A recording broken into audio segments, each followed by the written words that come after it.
The Cincinnati Bengals have a 3-day weekend, but McKinnley Jackson has hit the IR. Let's discuss the state of the Bengals defensive line room.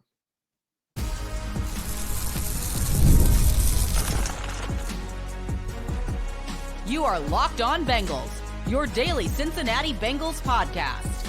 Part of the Locked On Podcast Network, your team every day.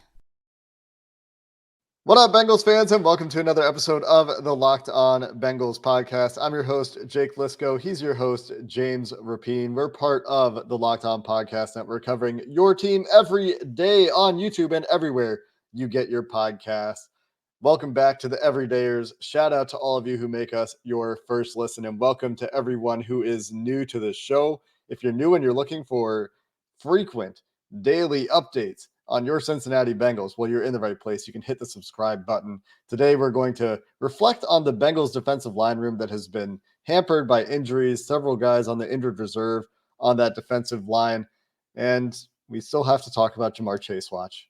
We're as sick of it as you are, I promise, but we can't not talk about it. We will get there a little bit later in the episode, in addition to reviewing the Bengals' final additions to the practice squad, including some guys you heard about yesterday on this show, if you were paying attention late in the show.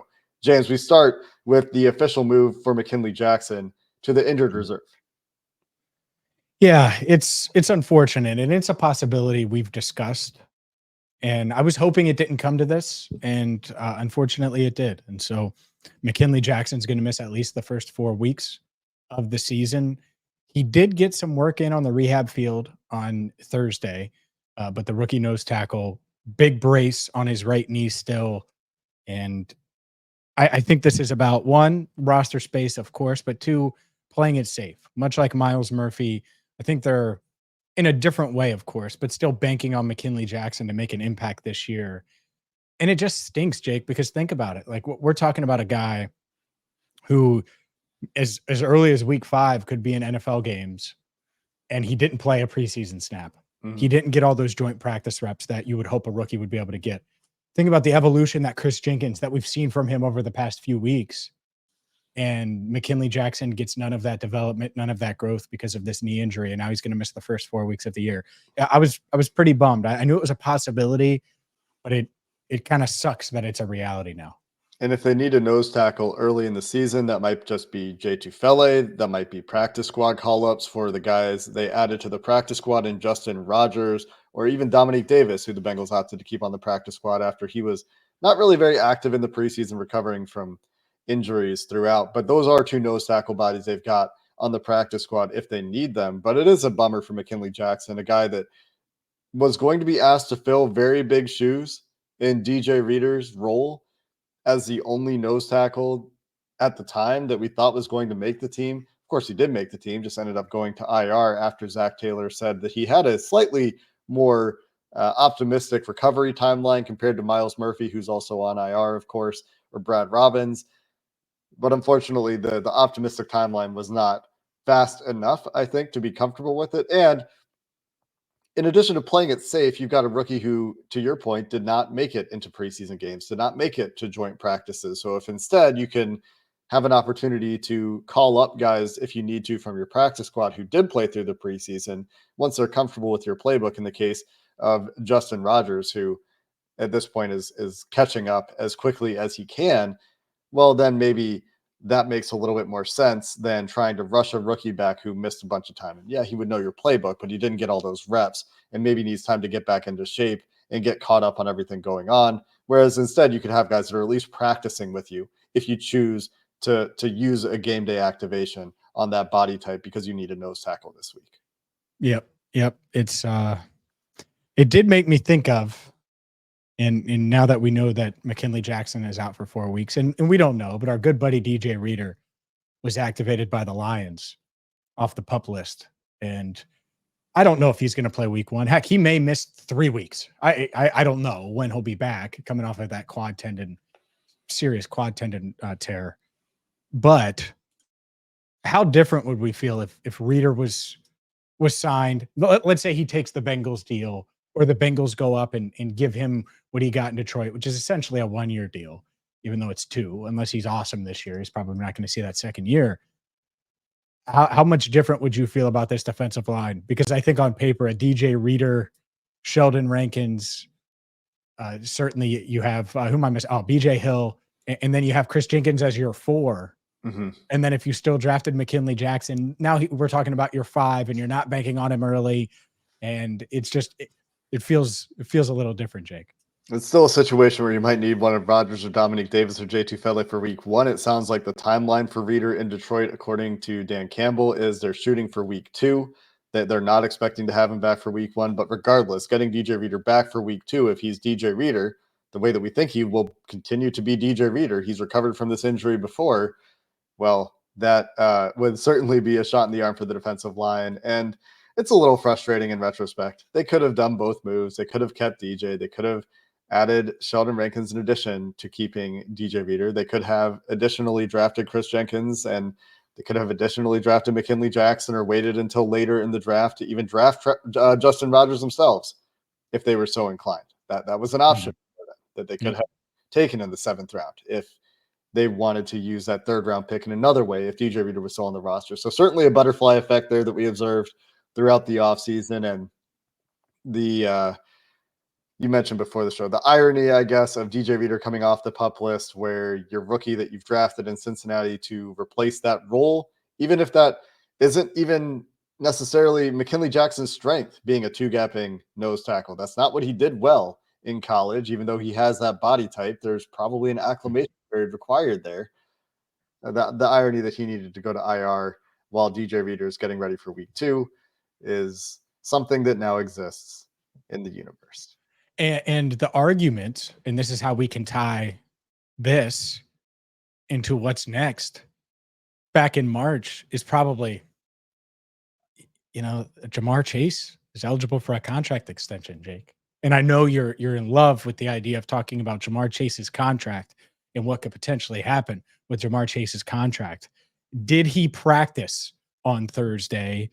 And is it time to start wondering if he's actually going to be on the field for week 1 if you're head coach Zach Taylor?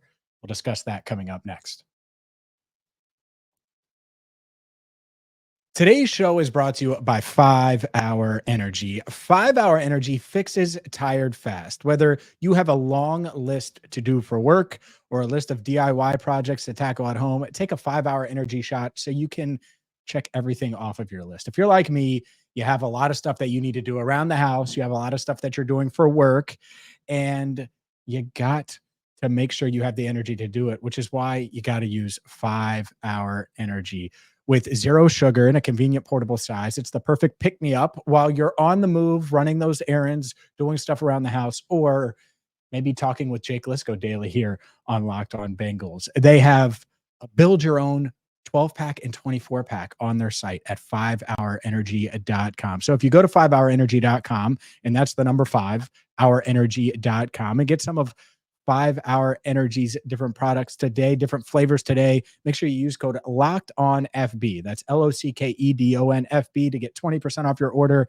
This offer is only valid until September 30th and cannot be used with other promotions. The code is not good on subscription orders either. Again, use LOCKEDONFB at 5hourenergy.com.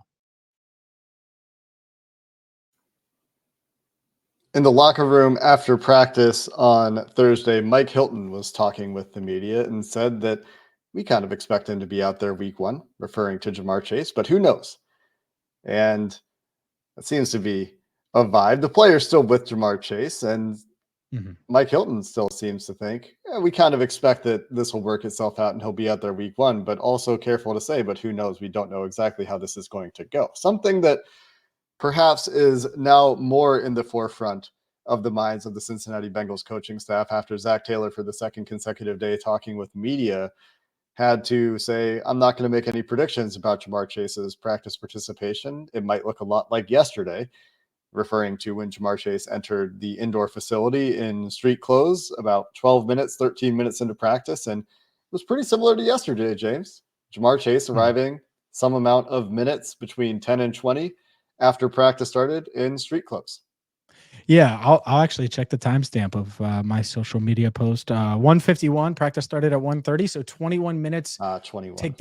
Take the minute that I used to probably post it with a watermark. And so it's probably 20 minutes, I would say, that he did, and certainly strutted. I will say he had the Jamar strut. I was the first camera on him, like physically. A lot of them were zoomed in, not looking at the cameras at all, walking past, and shades on. Look, it is officially time if you're Zach Taylor, I think, and you have this 3-day weekend, you're back Monday. And I'm sure they've discussed it some, but now you need to really make sure that you're prepared to not have Jamar. Hopefully you do. Hopefully something gets done. But the more I think about it, and obviously we talked about it yesterday, but Zach Taylor put his foot in his mouth. Why? Because Jamar changed his mind or did a 180 or didn't like the dialogue that was being had from a contract standpoint. Like something changed. And so he's back to holding in. And so who's to say that Jamar Chase couldn't show up for practice on Wednesday, show up for practice on Thursday next week, and then say, you know what? I don't like how this has turned. I'm not going to play against the Patriots. Like, have the plan now. You have the 3 extra days. And I know it's, you could just say, oh, well, they have depth at receiver. They'll be ready. That's fine. But the game plan is much, much different, as you know, Jake, if Jamar Chase is out there versus Jamar Chase not being out there. And so if I'm Zach Taylor, if I'm Dan Pitcher, that process is already being put into place now.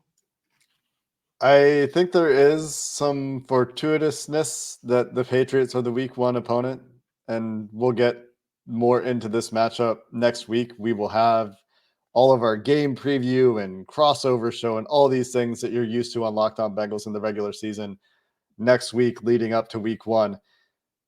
But the Patriots do have a solid secondary. Christian Gonzalez, obviously the headliner there, Marcus Jones, Jonathan Jones, the other corners, Jabril Peppers, Kyle Duggar, the safeties, and Peppers really revived his career, found a path forward outside of Cleveland, and has been a pretty solid player. So the secondary is not the weakness of that team. So you would rather have Jamar Chase to take advantage of that. I mean, there's no game in which you would not rather have Jamar Chase, but then you got the Chiefs in week 2.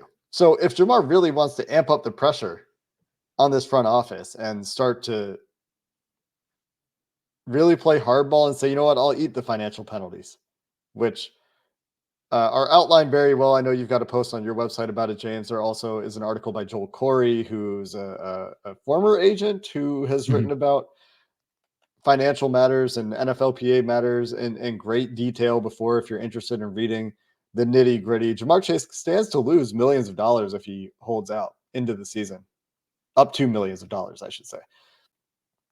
So there's reason for Jamar to play, but also if he just wants to go get paid, and Chad Johnson certainly thinks that the guy wants to get paid before he plays in a game, go check out his timeline on Twitter for what I'm talking about there.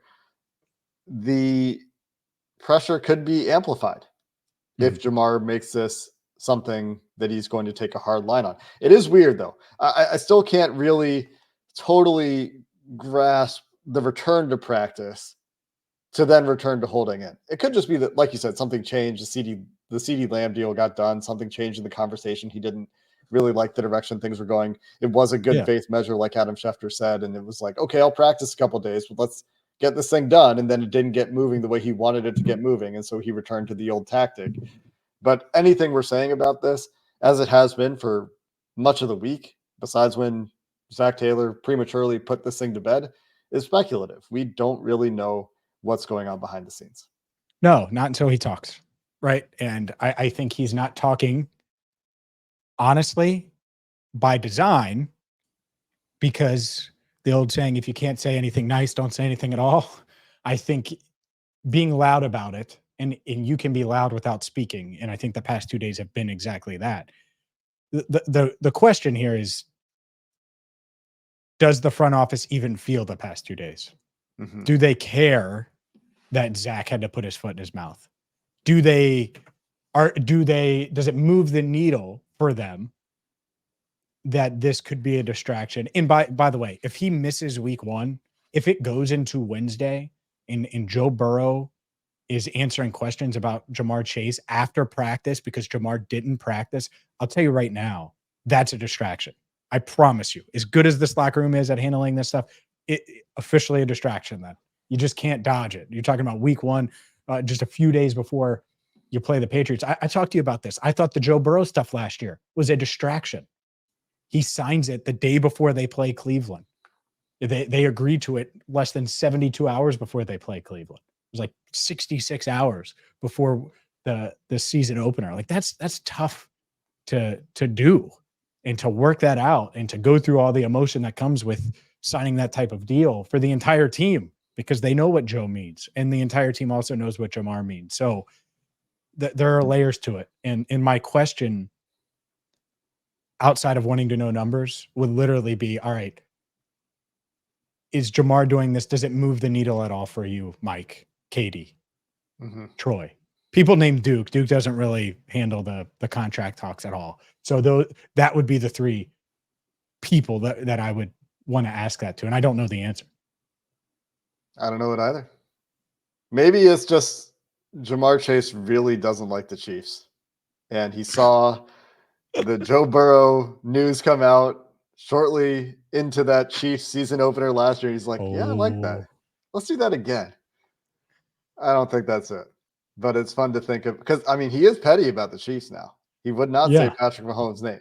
That is a thing that exists in Jamar Chase. I don't think that's what's happening here, but that would be next level pettiness. That would be very funny. It would be wild if that happens again. I literally said months ago, I think, on this pod, like, I don't want it to go down to the wire. Yeah. I don't want it to happen, Jake. And, well, history could repeat itself. I think that would be an ideal scenario, though, if they can get something done. If Joe is the franchise, then Jamar is the next in line. I don't even want to. It's not the heir to the throne, but he's right there next to the franchise for sure. Like, those are the two guys you build around. We can lean into Game of Thrones. He could be the hand of the king. But I think he's even more like.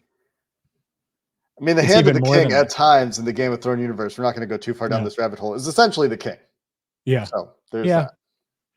He certainly is strutting like the king right now. I'll tell you. Do you? He's not doing sit-ups in the driveway, but he's certainly walking around. The other thing about this that I think is unfortunate that we've observed over the last week is it's really everyone is exhausted of this at this point. We said that we were at the beginning of the show. A lot of you have probably skipped to the last segment because you're sick of hearing about this. I think it's tiresome for fans. I know that it's not a comfortable place, like you said, I think yesterday, rocking the hard place for Zach Taylor. It's not a comfortable place for him to occupy because there's no GM, like John Lynch went and talked to 49ers media yesterday about Brandon Ayuk. Like, that's not happening in Cincinnati. So you got fans feeling uncomfortable about it, arguing about it on the internet. You got your head coach in a bad situation, and your players are having to answer questions about it. Yesterday it was Ted Karras. Today it's Mike Hilton. Whether or not that's a significant distraction, a material distraction, we'll see.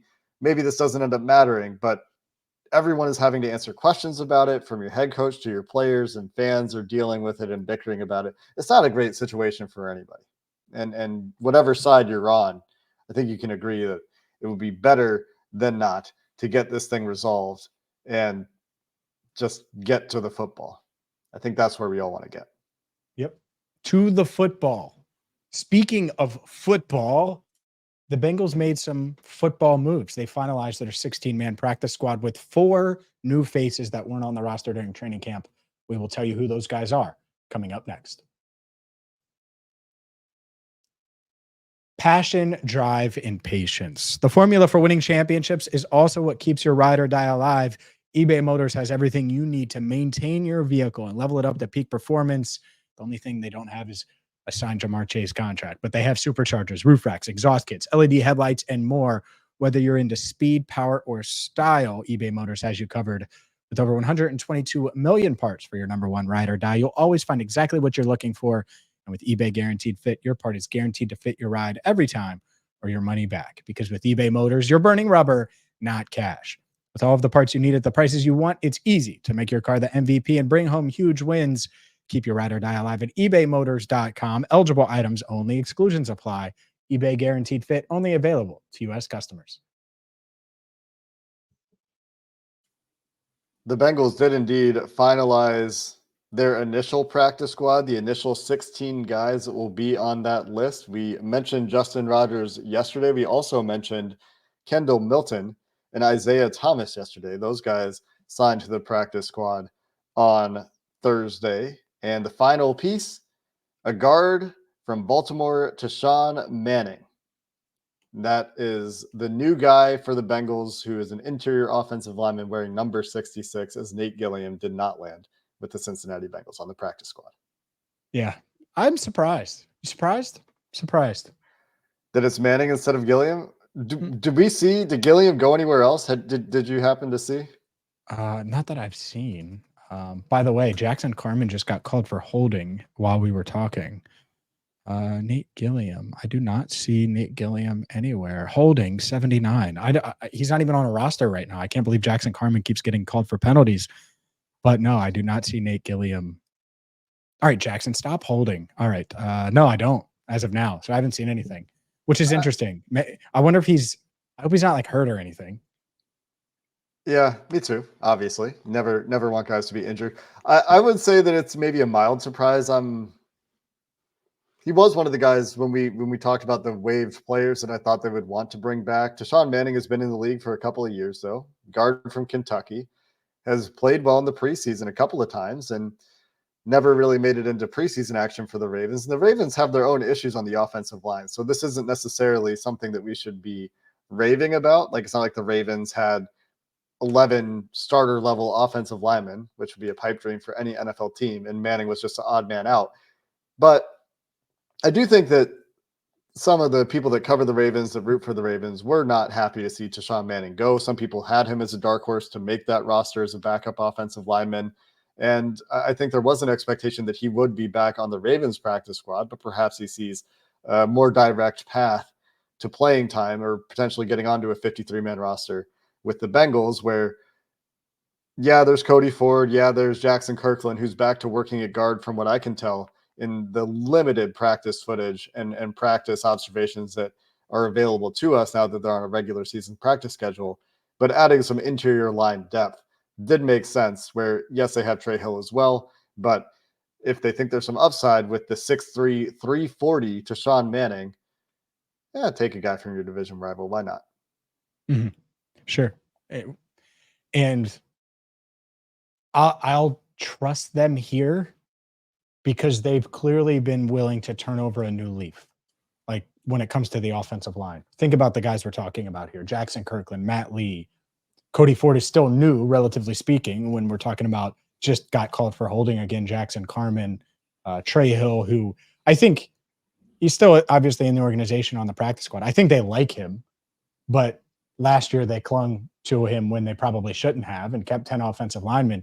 This year they were willing. All right, we'll expose you. Let's see if someone claims you. If not, we'll keep you around because we like your attitude and all of those things. So, yeah, I'm fine with them taking a flyer elsewhere, even though I'm still surprised that Nate Gilliam, one, isn't on the practice squad, but two, just isn't in the league right now. That's surprising. Also, Alan George not in the league right now. I thought he had a good preseason.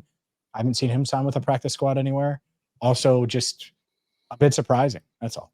Yeah, we'll see what happens there. There are teams that are probably still in the process of finalizing their last spots for their external players, especially on the West Coast. Maybe there are physicals happening right now for some of the teams in the Pacific time zone as of the time of recording, where in my time zone, it is 12:48 p.m., just after noon. So could certainly be some physicals time zone occurring flex at this point. But the Bengals did make a choice, to your point, James, to keep 5 tight ends and keep the extra safety and keep Mumajong Meta instead of keeping the 10th offensive lineman. But I honestly like the external moves they've made on the practice squad quite a bit. The only spot where I'm a little bit skeptical of the practice squad at this point is at corner, but they have Jalen Davis there, and Jalen Davis is a fantastic piece to have on your practice squad. So that mitigates it, but he's more, as we know, a slot guy, a nickel corner. The safety and outside corner, PJ Jules and Nate Brooks. I thought Jules actually had a pretty good preseason, but they could do a little bit better there.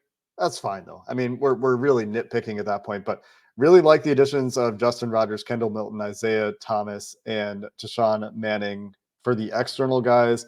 A lot of the guys they kept are guys that we thought they would try to keep because they had strong preseasons in one way, shape, or form as potential practice squad candidates. So by and large, pretty happy with the moves they've made over the last 48 hours. Yeah, for sure. And a guy like Kendall Milton, and you could throw Justin Rogers, heck, even Isaiah Thomas in here probably. But Kendall Milton could see snaps this year. Like, it would not shock me if you told me that right now. You look at their running back depth or lack thereof. I mean, they have obviously they brought back Travion Williams, so you have 3 on the roster and you have 1 on the practice squad. Like, that's your 4th guy. Is he a call up week 3 if you need him? Like, yeah, probably. Like we could see him early if there's an injury, and so I do think that's a spot that I would still look at and continue to look at for the Bengals just throughout the year because it's still pretty thin. I mean, he's your 4th guy, and you only have 4 guys. Like, 1 injury, and you have to add someone. And we're used to them at least having guys that they're comfortable with, familiar faces. And this year it's just a bit different in that running back room. And who knows, maybe it'll work out. I will say Kendall Milton, you nailed it yesterday, and he's a big back. He gives them a dynamic that they don't have in that backfield. And so that's also why I'm like, man, he could be active in the near future. Like, is there a chance that he gets comfortable and shows some special teams forte and maybe, makes a push here or there? I wouldn't shock me.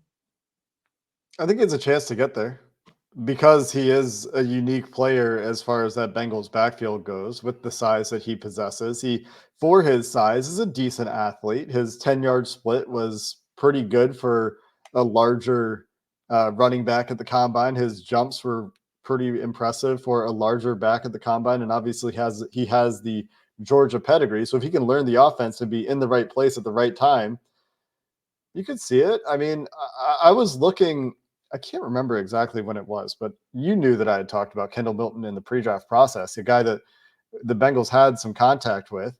And all of these guys, by the way, were guys the Bengals had pre-draft contact with. I'm not sure about Tashawn Morton. Now that I think of it, I didn't double check that one, but the 3 other guys, Rogers, Thomas, and Milton, all guys they had pre-draft contact with. At some point, I was looking at him as a guy that I thought the Bengals might target on day 3. And instead, he ends up on the team as a practice squad acquisition. But to provide that kind of skill set he had, and he was pretty good as a pass blocker for Georgia as he took on that role a lot more this year than he had in the past. He kind of made sense as a different kind of back the Bengals might be interested in if they wanted that bigger bodied bell cow traditional style of back. Not that Kendall Milton is going to be a bell cow for the Bengals, but just from a physicality perspective, he has that tool set. I thought he could make sense, and there he is with the Bengals in a room that is, as you said, James, shallow, even when you consider the practice squad. Just 4 total running backs practicing with the Bengals right now. Certainly an opportunity there for Milton could present itself. Yeah, it could. And hopefully he can develop. I asked Zach how they're going to treat these guys because they're new faces.